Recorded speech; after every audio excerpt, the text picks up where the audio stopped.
કલકત્તામાં medical કોલેજની resident તબીબ પર રેપની ઘટના બાબતે સુરત નવી સિવિલ હોસ્પિટલમાં તબીબની સુરક્ષાને લઈ તંત્રને એલર્ટ કરવામાં આવ્યું.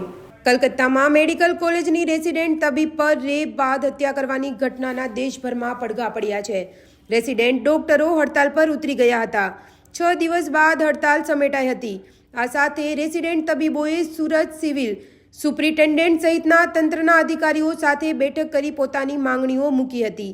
જે પ્રમાણે સિવિલ વહીવટી તંત્ર દ્વારા કેમ્પસમાં સીસીટીવી અને બ્લેક સ્પોટ પર લાઇટ વધારવામાં આવશે. આ સાથે જ મહિલા ગાર્ડ સહિત 15 સિક્યુરિટી ગાર્ડમાં વધારો કરી દેવામાં આવ્યો છે, જે રાઉન્ડ ધ ક્લોક ચેકિંગ કરશે.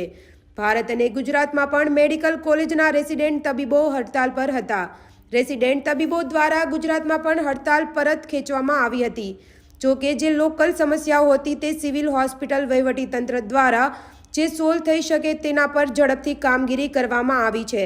રેસિડેન્ટ તબીબો અને હોસ્પિટલ તંત્ર વચ્ચે બેઠક મળી હતી. તબીબોની માંગ પ્રમાણે સીસીટીવી કેમેરા સિક્યુરિટી ગાર્ડમાં વધારો માંગ્યો હતો. અમારી મર્યાદામાં 10% વધારો કરી શકાય તેમ હોવાથી 15 સિક્યુરિટી ગાર્ડ વધારવામાં આવ્યા છે. આ સાથે મહિલા રેસિડેન્ટ તબીબો માટે વોર્ડમાં નાઇટ ડ્યુટી દરમિયાન અલગ રૂમની માંગ કરવામાં આવી હતી. સિવિલ તંત્ર દ્વારા રેસિડેન્ટ તબીબોની માંગણીઓ ઝડપથી પૂર્ણ કરવામાં આવશે તેની ખાતરી આપી હતી. રેસિડેન્ટ તબીબ ડૉક્ટરોની જે સ્ટ્રાઇક હતી તે કલકત્તામાં જે ઘટના બની, જે જઘન્ય અપરાધ થયો રેસિડેન્ટ ડૉક્ટર પર, તેના આધારે આખા હિન્દુસ્તાનમાં અને આપણા ગુજરાતની પણ તમામ મેડિકલ કોલેજોમાં રેસિડેન્ટ ડૉક્ટરો સ્ટ્રાઇક પર હતા. સુઓ મોટો દ્વારા જે રીતે સુપ્રીમ કોર્ટમાં આ મેટર અર્જન્ટ લેવામાં આવી અને જે કંઈ એના જજમેન્ટની ચાલુ થયું કામગીરી, તેનાથી સંતોષ વ્યક્ત કરીને ઘણી જગ્યાએ સ્ટ્રાઇકો ખેંચવાનું ચાલુ થયું. અમદાવાદમાંથી બી ખેંચાઈ ગઈ અને પછી એના એ ઉપરાંત જે કોઈ લોકલ ઇસ્યુ થોડા હતા, જે લોકલ ઇસ્યુ જે સિવિલ હોસ્પિટલના વહીવટીતંત્ર દ્વારા સોલ્વ થઈ શકે એવા ઇસ્યુ હતા. તેમાં દાખલા તરીકે એમને એક સીસીટીવી કેમેરા વધારે જોઈતા હતા, થોડા સિક્યુરિટી ગાર્ડની સંખ્યા પોઈન્ટ્સ વધારે જોઈતા હતા. તો અમારી મર્યાદામાં 10% સુધી લઈ શકાય બેઝ પર 15 સિક્યુરિટી ગાર્ડ અર્જન્ટ વધારવાનો આદેશ કર્યો, જે ટ્રોમા સેન્ટર અને કિડની બિલ્ડિંગમાં જે નવા વોર્ડો ચાલુ છે એમાં રાઉન્ડ ધી ક્લોક રાખવામાં આવશે.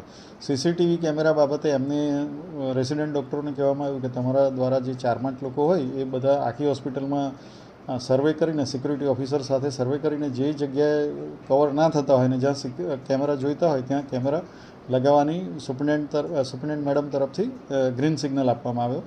અને જ્યાં એમની એક બીજી ડિમાન્ડ હતી કે અમુક જગ્યાએ રાત્રે આવવામાં અંધારું હોય છે, બ્લેક સ્પોટ હોય છે આપણે કેમ્પસમાં પણ હોસ્ટેલથી અહીંયા આવવા માટે, તો એ પણ તમામ આઈડેન્ટિફાઈ કરીને પીઆઈયુના ઇલેક્ટ્રિક વિભાગના એન્જિનિયરો અને સિવિલ વિભાગના એન્જિનિયરો પણ ઉપસ્થિત હતા બેઠકમાં. અને એમના દ્વારા કહેવામાં આવ્યું કે વિધિન 2-3 ડેઝ આ બધું જ કવરઅપ કરવામાં આવશે. તદુપરાંત એમને ફિમેલ રેસિડેન્ટ ડૉક્ટર માટે વોર્ડમાં નાઇટ ડ્યુટી માટે અલાયદા રૂમની વ્યવસ્થા બાબતની માંગણી કરી. તો અમુક વિભાગોમાં હતા અને અમુક વિભાગોમાં નહોતા. જ્યાં જ્યાં નથી તેનું પીઆઈયુ દ્વારા પાર્ટીશન કરીને કેવી રીતે પણ એક ફિમેલ માટે અલગથી વ્યવસ્થા કરવામાં આવશે એવી ખાતરી આપવામાં આવી. એટલે એમને સંતોષ વ્યક્ત કરી અને પછી દર્દીની સેવાઓ ખોરંભે ન પડે એ હેતુથી, ઉમદા હેતુથી સ્ટ્રાઇક વિડ્રો કરી અને વહીવટીતંત્રમાં વિશ્વાસ વ્યક્ત કરી અને જે કંઈ માંગણી છે તે અમે ઝડપથી ફૂલફિલ કરવા માટે વહીવટીતંત્ર તરફથી ખાતરી આપવામાં આવી. સિવિલ હોસ્પિટલ તંત્ર દ્વારા કોઈ સીસીટીવીને કે એને લઈને કોઈ સર્વે કરવામાં આવ્યું છે? સર્વે ચાલુ જ છે હાલ. અત્યાર સુધીમાં 48 કેમેરાની વાત છે. હજુ સર્વે પૂરો થયો નથી. જે કંઈ કરવા યોગ્ય હશે તે લોકો સ્થાનિક કક્ષાએ આ થઈ શકે એમ છે, જે થઈ જશે. જમના ન્યૂઝ, સુરત.